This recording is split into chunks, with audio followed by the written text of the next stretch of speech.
This is the final word, England, Australia, T20 Daily, maybe even the Vitality T20 Daily, if we want to work a sponsor reference in there. That's their sponsor, not our sponsor. Our sponsor is Westfield London and Westfield Stratford City. They've only got one Vitality. We've got two Westfields. Geoff Lemon and Matt Roller of ESPN Crick Info in the scorer's box at Old Trafford. And Matt, I'm going to throw to you for the easiest 30-second summary of your life. It rains, then it stopped raining, then it started raining again, and then they called it off, and the series was shared 1-1. But who retains? We don't know, because it's the Ashes T20s. Maybe we should talk about that. The washers, maybe? The washouters? So if we go sort of full scale Ashes on it, there's a few difficult questions to answer here. Okay. Do Australia retain the T20 Ashes because they won the last meeting between the teams, which was a group stage game at a T20 World Cup? That doesn't feel right. Okay, I will say there is context for this, though, in that in 2015, the Chappell Hadley Trophy for ODIs between Australia and New Zealand was awarded to New Zealand on the basis of beating Australia in the group stage game at Auckland. Remember the crazy game when they made 150 and New Zealand were 9 down, and that was given because Australia just refused to play New Zealand for so long because they were like, well, you're a bit poor and you're a bit shit back in that era of CA. They just were like, oh, well, we haven't had the Chappell Hadley Trophy online for about 6 years, so we're just going to give it to New Zealand on that basis. Did that then go back after the final? No, because they were like, well, that would be rude to give Australia 2 trophies for winning the final, so it stayed with New Zealand. This feels like a sort of weird antipodean thing. I don't think we want to get involved. But the other options there's 2 options here, I think. And I think both of them involve England having it, but I think this depends on whether we... this is more of a sort of a clerical issue, which is, should England retain the T20 Ashes? Are they the T20 Ashes? Are they the Vitality T20 Ashes? Because the T20 Ashes would be that series just before the World Cup last time, the 22 World Cup, where they won 2-0 in like Canberra and Perth, I think. And then the Vitality T20 Ashes, I think, would be 2020 during the lockdown ones, where I think they won the T20s 2-1. And they lost the ODIs. So I think that it all depends. But I think England probably have them, but maybe Australia have them from Barbados. And I don't think the players have noticed this. And I think we should probably let someone know that the T20 Ashes are lost in transit somewhere. Well, I mean, I'm sure England would not accept retaining a trophy at Manchester with a washout. They would not think that was a good way to do things. The moral T20 let's not go there. Men's Ashes. Let's not start there. So yes, there was the lockdown ODI series in England that Australia won. Does T20 Ashes, do we suddenly have to think about just men's T20 Ashes, or can we think about the women's Ashes last year when the T20 component of the women's Ashes? Have we spoken enough about the retention of the Ashes for a 1-1 bilateral series? That's true. There was an overall trophy that was retained by Australia with a tie on points, but who won the T20s? Was it England 2-1? Yeah, I think so. Because they would have won at the... Australia won the test and then lost both the white ball series 2-1. I think that's right, because England won the 2 London games. So okay. I think it's got to be a series. I think there have to be multiple games played, which means we're going back to... So the Canberra... The series in Australia, that's the Matthew Wade not obstructing the field series, is that one? Yeah, that memorable series. Well, I do remember it for literally only that reason. I don't know anything else that happened in that series. And that was Joss Butler's call. We'll come to Joss Butler in a moment. This series is over. There was a very tense discussion in the press box about a player of the series, which on the basis of 2 games, eventually went to Liam Livingstone because he made the most runs, 124 runs at a decent strike rate, made the highest score in that game that he won, which was, 87? Yeah, and he took 5 wickets. And you throw the wickets in, it kind of has to happen, although Travis Head scored his runs at a strike rate of 250, which seemed also significant. And I thought Matthew Short, a little bit stiff, made a contribution with the bat both times and took a 5-wicket bag. Yeah, the more interesting question is who was Australia's player of the series, because it was one of the openers, whereas England, it was pretty obvious. It was the guy who got all the runs and took all the wickets. Yeah, it's funny how that works sometimes. Now, you just came in from a scintillating press conference. You heard Marcus Trescothick. Did the Australians send anybody? They didn't. I think they've done something separate with their own media arm, that independent media arm. But yes, the highly independent. But I think, Trescothick basically said what you can say, which is that it rains a lot in Manchester and that Everyone was obviously disappointed not to get out there, and used the word learnings quite a few times. And I think England are hoping that there'll be some more learnings in the ODIs next week and the week after. I've always said learnings, that's what you want out of any situation. And they say you learn more in defeat than in victory. What do you learn in a washout? You learn from your mistakes, and you also learn from 1-1, and then that's it. Look, it was sad today, honestly. It was a sellout. There were so many people. There were people packed into all of the gaps that weren't being rained on. People under the eaves, people I was running into and chatting to downstairs who were all keen to watch some cricket. It didn't happen. It was a little bit sad, but we might as well look at the one-day international series coming up. It starts on Thursday in Trent Bridge. There'll be 5 ODIs. They'll be playing for the is it Vitality again? Does it go back to the series in 2020? I don't know. I don't remember. They haven't actually played that much one-day cricket, Australia and England, in the last 6 years. So 2018 they played a 5-match series, and then since then they've played 2 3-match series, and that's it. And they played in the 2 World Cups. They played once each as well. 3 times actually. They played twice in 2019 World Cup. Both teams won once, and then 23 Australia won quite convincingly in the end in Ahmedabad. There was that big Stokes-Milan partnership, and then Zampa was too good. That's the one, when England were already busted ass and halfway home, having just handed out their central contracts for the next couple of years. So, going into that series, Josh Buttler's been ruled out, which means, and here is an interesting bit for me, Phil Salt is playing in that one-day series. He's in that squad. They had him as captain in the T20s. They haven't gone for him as captain in the one-days because Harry Brook is getting his shot, which we sort of knew that was likely to be the line of descendancy. I don't know, whatever you call it, hereditary, rule of kings. Yeah. That was likely to be the line of succession, but it's now been formalised that Brook will captain those ODIs. Yeah, it is interesting. I don't think it's a case of Salt being stripped owing to only securing a draw in his first series. I think it was Brook would probably have captained these if he'd been available, but because of the fact he was playing a test that finished about a week ago, that wasn't really possible. Actually, it finished on Monday. It finished this week. That's incredible to me.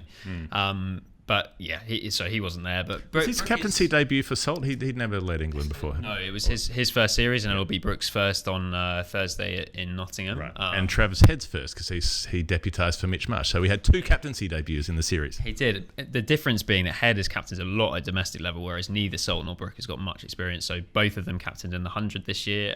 Salt with very limited success, and Brook with a lot more success. But Brook had done, I think, 4 games for Yorkshire as well in the past, and was also an England under-19s captain, so he has got a bit of leadership experience. And I actually think that Brook is very much a potential test captain for England, because I think he probably, because of all of the bullshit about English cricket, about class and private schools and all of this stuff, people assume that the next captain is likely to be a batter who went to a posh school, which is probably Crawley or Pope in this case. Brook himself did go to a posh school on a scholarship and doesn't sound like he's from Surrey or Kent, which he's not. He's from Yorkshire. So therefore people kind of have this assumption about him that he's not the right type of bloke or whatever. But he's a rough northern lad. But actually, in terms of his sort of cricketing intelligence, I think he's probably got more than those 2. You can see from the way he bats and the way he sort of manipulates fields. Actually, particularly in T20, but also in Test cricket to some extent. I think in T20, really, he's sort of always thinking about where the gap is. He always feels like he has a gap because of his scoop, so he's sort of always manipulating. If someone sends fine leg back because of his scoop, then there's always that extra gap so he can hit over cover or whatever it is. It's quite nice. But yeah, I think it's a great opportunity for him because Buttler is obviously the choice, and they're going to build towards the 26 T20 and 27 ODI World Cups with him.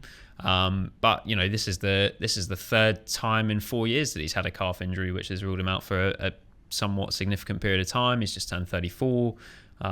England need to think a bit about life after Buttler for white ball, and then Stokes again seems to be planning for 27 Ashes, but never too sure with his body exactly how long it's going to last. He's obviously incredibly fit, but has had a lot of injuries over the past few years.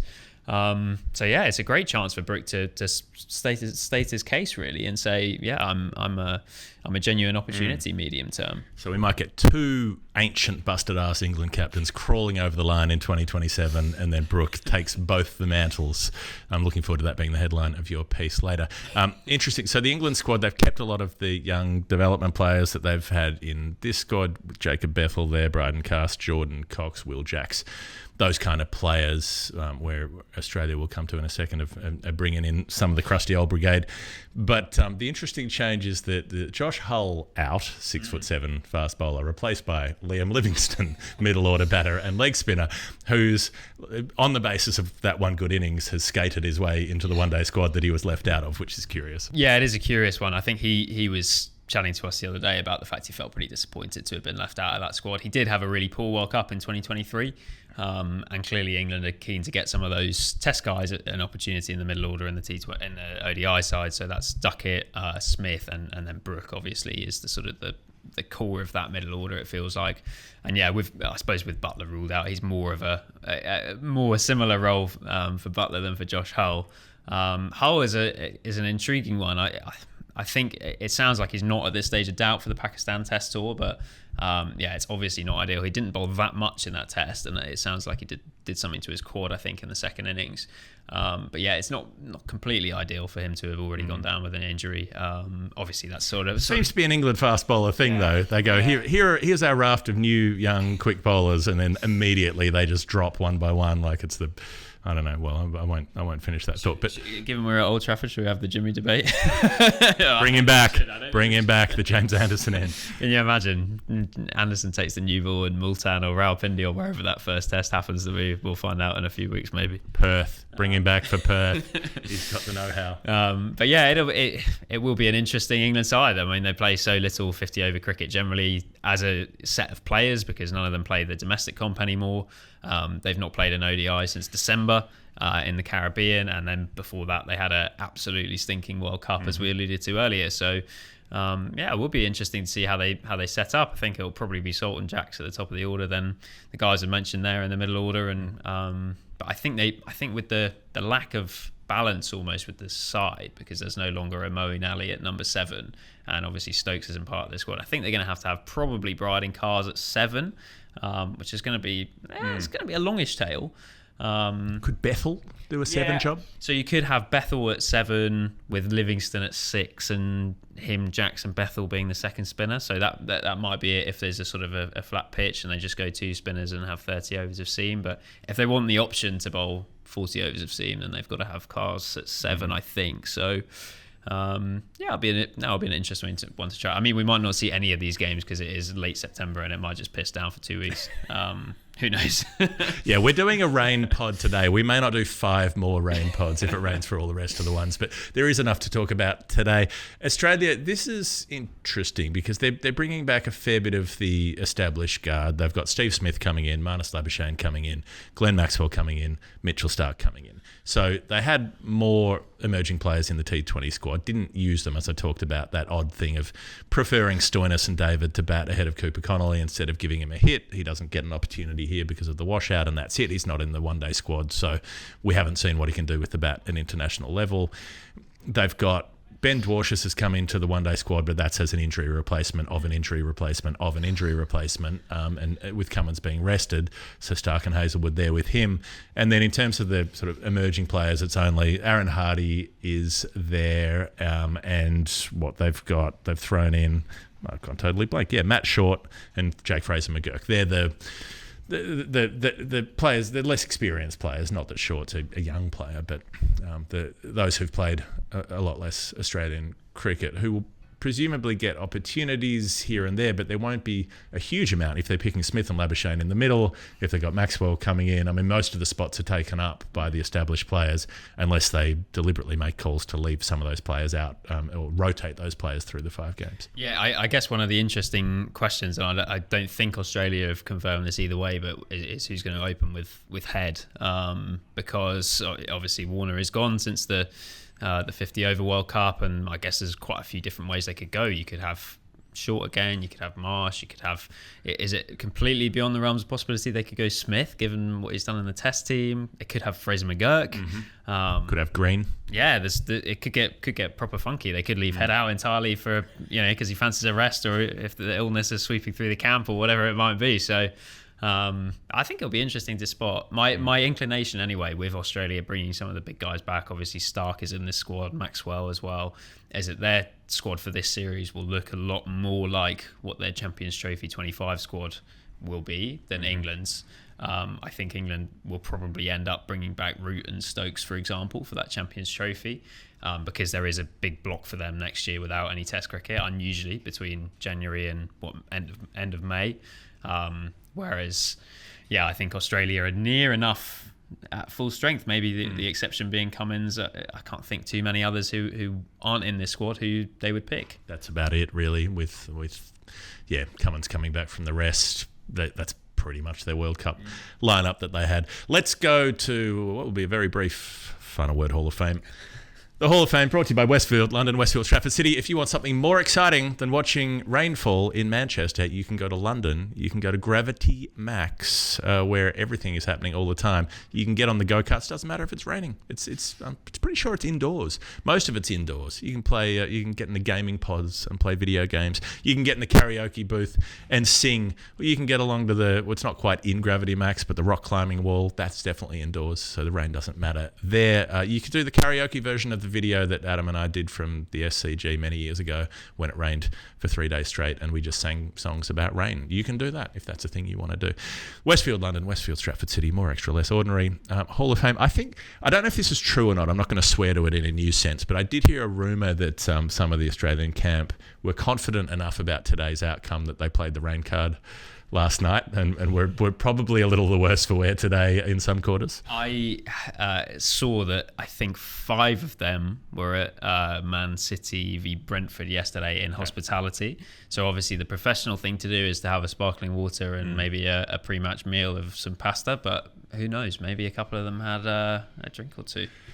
Could have happened. Had the game got on, it might have been interesting in that respect, but it didn't, though we saw them leaving the ground not long ago with their very fluorescent yellow piping on their bags. Easy to find an Australian T20 player if they get lost in the wilderness, and I think that maybe that was the concern, if they somehow end up lost in the Pennines between here and Leeds. But they're going to Nottingham, so they probably won't do that. Was there anything Hall of Fame worthy for you today?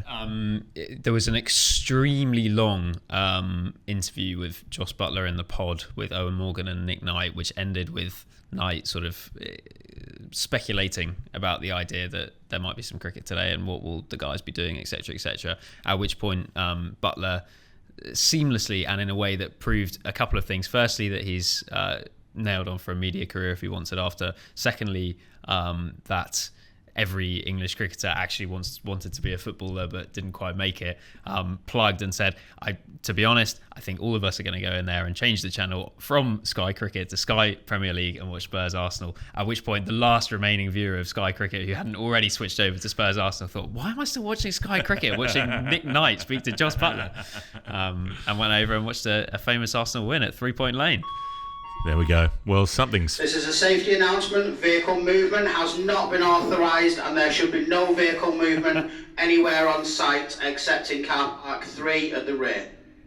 Can we leave that in? We might leave that in. I don't know. I mean, it's good to know that there will be no vehicle movement whatsoever. I'm going to throw in for my Hall of Fame as well the chaps who I saw down at Salford Quays last night. There were 3 of them. One of them was very much asleep on the footpath and his 2 friends were trying to pick him up. And this is how occupational health and safety has got into the minds of the British public. One of the guy goes, all right, you grab his shoulders, I'll grab his legs. And then he goes, no, wait. You got to lift with your knees, not with your back. And they very carefully went down with their knees to lift him up and carry him to the cab. So even in a lack of occupational health and safety or recreational health and safety, there is still health and safety being considered in this country. Respect to you, gentlemen, who are taking care of your skeletal structures.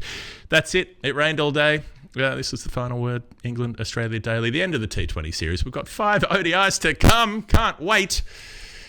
Geoff Lemon, Matt Roller. The show's brought to you by Westfield London, Westfield Stratford City. If you like what we do, patreon.com/thefinalword is where you can support the show. That's it from a rainy Manchester. It is us out.